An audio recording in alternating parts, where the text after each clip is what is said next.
Good evening, social media.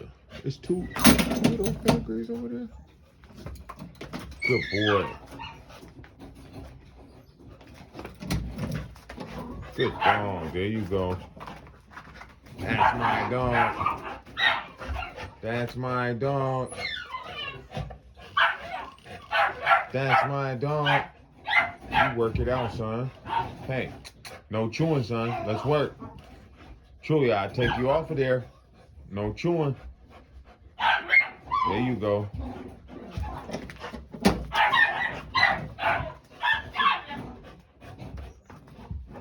Good boy. Let's work. He getting tired. We've been down here a good 40 minutes. Which ain't no hell of a long time. Hey, come on, let's work. But they rusty. They real rusty. Good boy. That's my dog.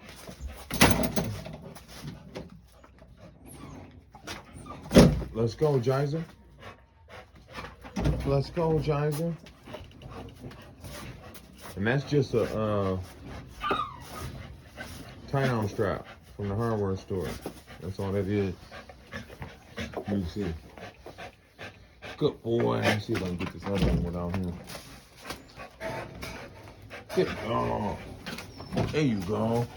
See, this is all this is a tie-on strap. I used I think it's called Husky. Boom. That's all it is. But that one right there is two. I just tie an O-ring to it. To that end. I normally tie this in straight to, I used to tie an O-ring in there, but I started having a problem with them jumping up too high and biting the O-ring. I didn't want them to fuck their teeth up. So what I do is I just tie it straight. I normally use shoestring.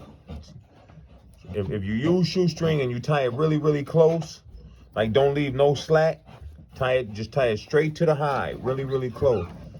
With no slack, they not gonna break it. When there's no slack, they just don't got no room to break it. You know what I mean? Like this. See how that's tied really, really tight? That's what this is. This is a boot string. But you see how I don't give it no slack, none at all. They're not gonna break that. I put it through there several times just like that. That's a boot string right there. And that's how I do my portable tugs. These are the portable tugs. Now if I'm using a tug that's gonna stay there, I use your traditional garage door spring. Go to the hardware store, give me go to your hardware store, get you a garage door spring.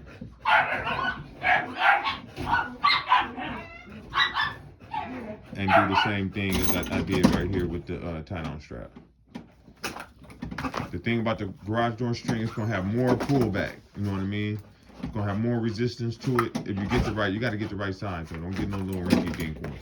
Don't get those little ones. Get you a long garage door spring. Go to your like Ace Hardware or some shit like that.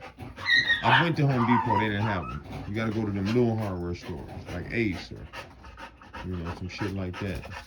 I don't know what all the hardware stores is called. Hardware Hank or whatever. Good dog. I wonder, do we still got Hardware Hank here? I don't know. I ain't seen one in a long time. But he's getting tired. He's getting real tired. But he ain't gonna stop trying to stop. They love to work out. I got some dogs that will fucking kill themselves just working out. This one and Mandinka. Mandinka is just, you can't tell that he's getting tired because how he's slowing down, Dinka don't slow down until he can barely walk. You know what I mean? You thinking he all good, you take him out of there and he could barely walk. His legs, he got straight rubber legs. He's been working so hard. But see, Mandinka truly will do some shit like just start holding on. He'll grab that bitch and just hold on. He'll take his back. He'll take his back for real.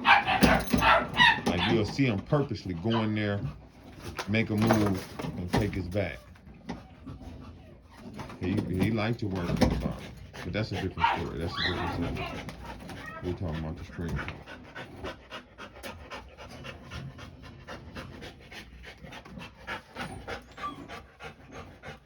But yeah, that's how I make my tugs, man. I just tie them straight to there. That one's a little harder because it's 2 resistance bands. Or 2 tight on. I call them resistance bands. They're just tight on straps. But they got a nice bounce to them. So I like to use them.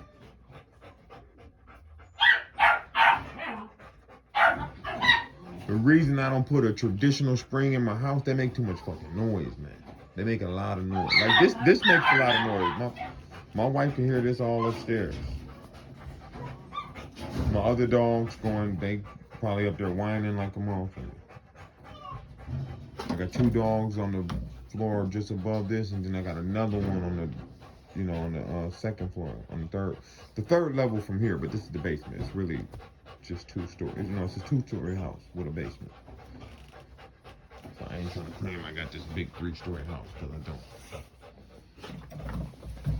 It's a 2-story house with a basement and an attic. And the attic, probably not livable. I don't know. I've been living here for 30 years, and I ain't never been in that damn attic. Now, I popped my head in there before because the pigs went in there before. They raided my crib. One of the times they raided my crib, they went in the attic.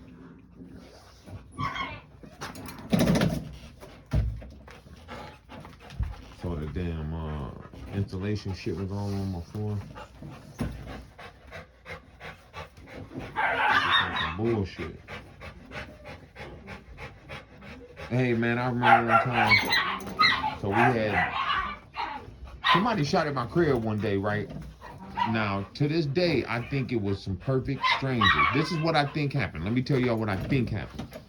Boom. So this is back in the day. This is many, many years ago, when I was still living that life.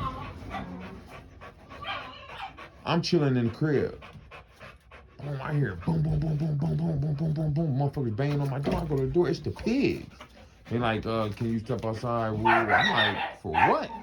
They're like, we need you to identify some. So I say, fuck it, I come out. Boom, I come out. They got 2 brothers sitting in the back of the police car, and they got a bunch of shit sitting right there, like car shit. Like it looked like a car stereo and some other shit. They obviously just stole somebody's car or broke into somebody's car. I don't know. So, I look at this shit, they like, is this yours? No, that shit ain't mine. Hell no. And I seen them dudes looking at me kind of greasy, you know what I'm saying? So maybe a week later, I think that's who shot at my crib. And let me tell you why. This is the only reason why I think that. Like I said, I was living that life, so it could have been anybody. But this is why I think it was them. Maybe a week later, me and my homeboy Skrill, was leaving my crib. We just been sitting in the crib smoking, kicking the wheelie, whatever. So I'm on the sidewalk. He's in the street. We're walking parallel and we're still talking. He's crossing the street to get over to his truck. So now we're like two houses down from my house. A car drives past me, looks right at me, looks at Skrill. Skrill was in the street. I'm damn near in the street. Drives right past me, shoots at my crib. Hits my window on. They shot about 4 or 5 times. I'm pissed. But that's the reason I think it was the dude that was in that car, the police car. Because whoever shot at my crib obviously didn't know me. Because you could have shot me. I was right there, and I was slipping. I was super slipping. I was like, I wasn't even paying attention to that car. They could have gunned me down, hit me dead in the heart. You know what I mean? Dead in the head, dead in the chest, because I was only like 6 feet away from them. I'm like right on the curb talking to my mans.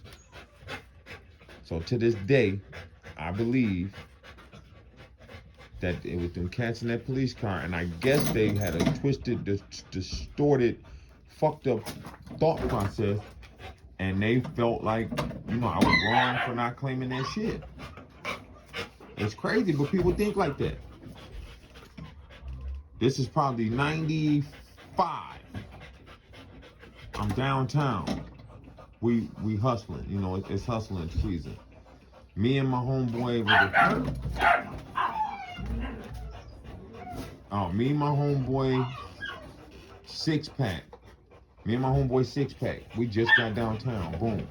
6-pack. He folks. You know what I mean? I always used to fuck with the folks, but I always been from CAN. CAN's not a gang. It's a clique.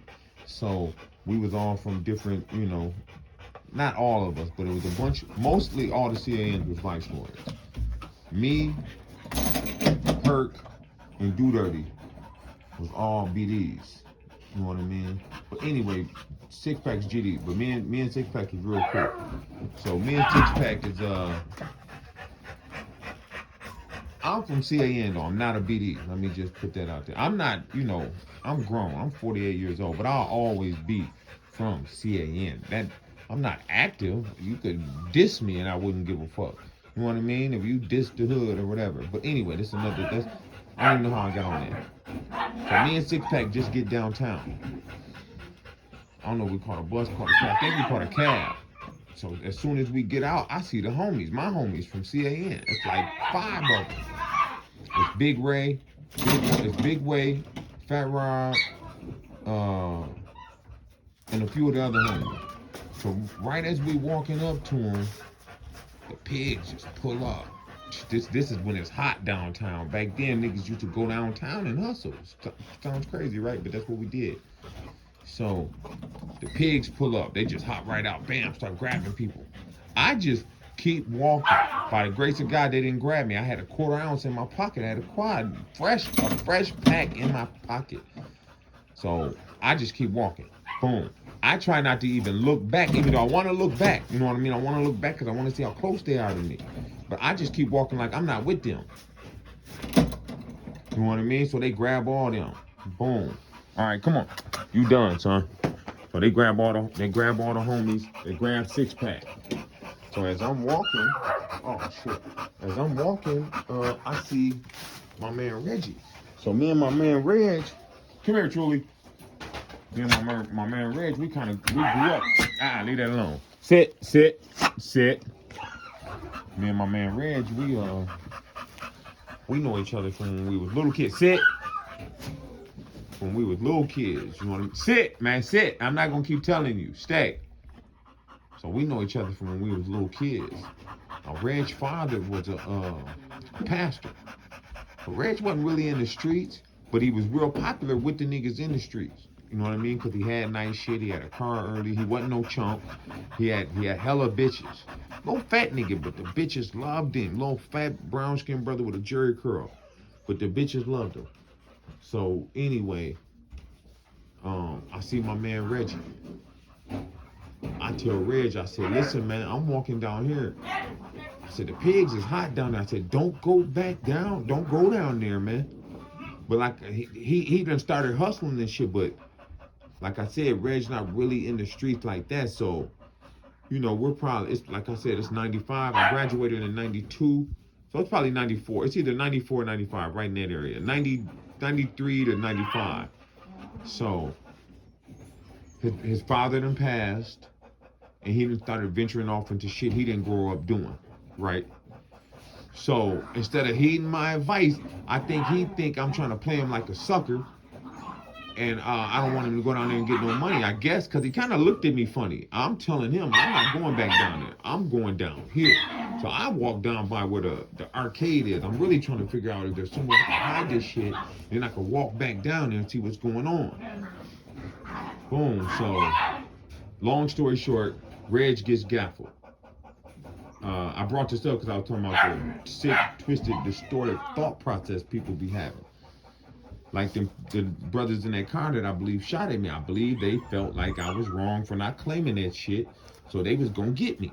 And they was going to shoot at my crib or whatever. Boom. So, long story short, Reg goes down there and gets gaffled.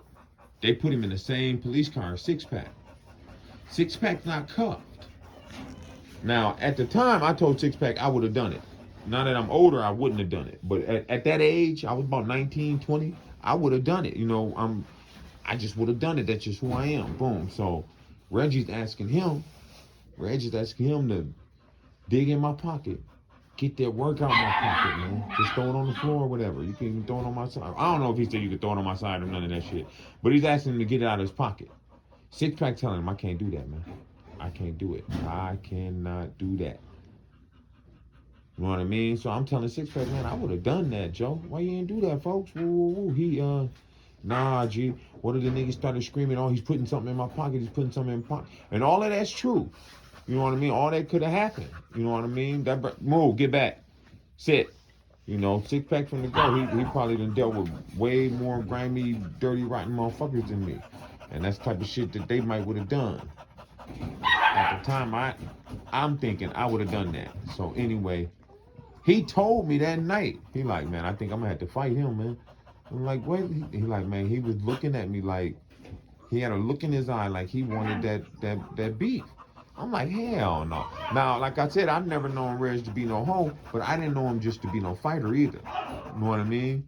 He was bigger than both of us, but still, that's just not how I know him. So, boom. One night we had Murder One. Murder One is a gas station on my side of town that a lot of people done got killed at. So that's why we call it Murder One. It's really Mobile One. It was Mobile One. Remember they used to have a Mobile One gas station? But anyway, boom. So we called it Murder One. Or some people call it the murder station, but I always called it Murder One. So we had Murder One. We doing our thing. We driving. I got a pistol on me. So Reg pulls up, him and his homies. I'm cool with all them niggas. Boom. They're all way bigger than all of us. We three little niggas. Boom. But I got a pistol on me. So Reg pull up. He tells Six Pack, you gotta see me. You know what I'm saying? Woo, woo. He wanna see Six Pack. Now Six Pack is my man's. But I felt like he could have put up a better fight than that. But you know, whatever. Maybe he's not a fighter. This is my first time ever seeing him fight. So Reg kind of duff him. But before Reg even gets the chance to duff him up, I'm trying to break it up. You know what I mean? And the nigga pushed me hard as hell. Like, nigga, it could be me and you or some shit.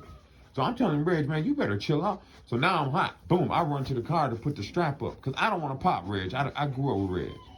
So I'm going to put the gun up because I know if this shit get ugly, you know, we get to fighting or something, it might get ugly. So I go put the gun up. By the time I get back, he done dumped Six Pack up a little bit. They break it up. You know, his girl was out there. I know his girl. His girl is, she not no CAN, but she damn near like a CAN. We didn't have no girl. Sit. At this time, we didn't have no girl members from CAN. You know, we didn't allow females to be from CAN. At this time, later, we ended up letting like 2 or 3 chicks be claim CAN, but we didn't expect nothing out of them. You know what I mean? We didn't expect them to do shit. They were just a homegirl. Anywho, yeah, that was that, man. And that's just the sick, twisted thought process people be having. Like, Reg was in the wrong for that. Like, dude, I don't gotta dig in your pocket. We not even together. Like, what in your mind makes you think, because I know you, I was supposed to take this risk and reach in your pocket, take the dope out your pocket, throw it on the floor? No. Hell no. What if they put that shit on me? You know what I mean? Like I said, back then I would have done it. But right now, with the brain I have now, no, I'm not doing that. You had to be my homeboy. You know what I mean? For me to do some shit like that. If it was my homeboy, yeah, I'd get that shit out, kick it under the seat, all that shit. But nowadays, you know, they got them, they got that bitch, they got they got, I think they got I don't know if they got a camera in there that's facing the back, but I think they do. But they definitely keep the audio on. Cause I got a homeboy who that's how he got caught with his strap. They heard him saying, on the audio, they heard him saying he had it or some shit like that. Cause they had patted him down and didn't find it. That reminds me of another time my homie Smack. We sitting in there, we smoking. Woo woo. My homeboy Smack just come busting in. He hyper as hell. He could barely breathe. I'm jumping up. I'm putting my shoes on. What the fuck happened? Woo, woo. I'm trying to get my strap. Woo, woo. He finally get it out. The police. I'm like, what? What the fuck, nigga? The police? Police jumped out on. This is when the pigs. We had like a little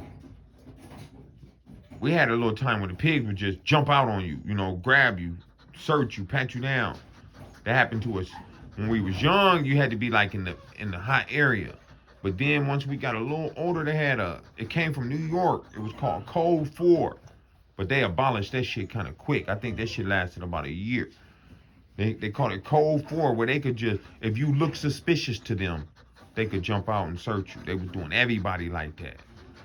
Everybody. I remember my homeboy KB. Damn, I'm trying to get off this thing, but these memories just keep popping in my head and shit as I go. But I remember my homeboy KB. He when we was in high school, he shot somebody. Boom. So when he got out of jail, they made him go live down south. They told him he was kicked out of Minnesota. They made him go live down south with his mom and dad. So after a while, he like, fuck that, John, fucked up out here, woo, woo. So we put a couple dollars together. We sent for him. He get here. He get here. Me and my homie Q was here when he unpacked, but that's another story. I ain't gonna say that because it's gonna sound like I'm talking bad about him, but I'm not. But anyway, he get here. So we laying shit out for him. We like, homie, shit done changed a little bit.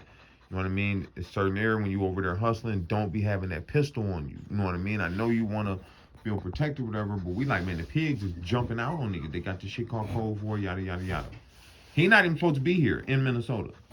What he do? He don't listen. He walking down 14th, right off of Knox. Now, 14th and Knox was a really, really hot, all that shit. 14th, all of it, from Logan and Knox and to Morgan, all that shit was hot. Hot as fuck. He just walking down the street. Pigs swerve up on him, jump out on him, snatch him up. He got a little 25 in his pocket. So they violate his probation for even being in Minnesota, and they hit him with a new charge. And he had 7 pills on him, 7 rocks. Yep, I remember that shit. I remember I got gaffled. I'm on a bike, a beach cruiser. You know them beach cruisers. I used to call it the Grey Goose. So it wasn't even gray, it was red. But I just got that from the song. What is that Snoop song? Rolling shackled from head to toe, rolling on a Grey Goose. What'd he say? I can't think of it right now. But anyway. Damn, what did Snoop say? It's that little ghetto boy. Is it the little ghetto boy? Anywho. I'm on my bike. I'm on my way to my wife's crib. This is, you know, of course we weren't married at the time. We teenagers. Me and my wife been a item for a really long time. Even though we not that old. I'm only 48, but we've been together 30 years. You know what I mean? Like, we've been an item for 30 years, and I'm only 48 years old. But anywho, I'm on my way to her crib. Them motherfuckers hop the curb, block me off. You know what I mean? They just coming at me. I'm just riding down the sidewalk. This is what I'm saying. This is what they was doing, man. They just was fucking with us for no reason. Even though I did have a warrant. But I'm just on the sidewalk. Boom, on the bike. I'm flying. Boom. That's probably because I'm going so fast why I wasn't able to just turn and try to, you know, make a move on their ass. I can't run fast, so I've ran from the police, but a lot of the times if I ain't got, I'm just trying to run and get the shit off of me because I can't run. They're gonna catch me. Anywho, I'm slow as hell. My stepfather used to tell me, don't take no offense because I know a lot of white people can run, but my stepfather used to tell me I got the white man's disease because I can't run. Now he was fast as hell. The nigga beat me in a race running backwards before. That's how slow I am. Anywho, they hopped the curb, snatched me up, gaffled me. I went to jail. I was on probation. And I remember this probation, every time I violated, I can only see my judge. Her name was Diana Egan.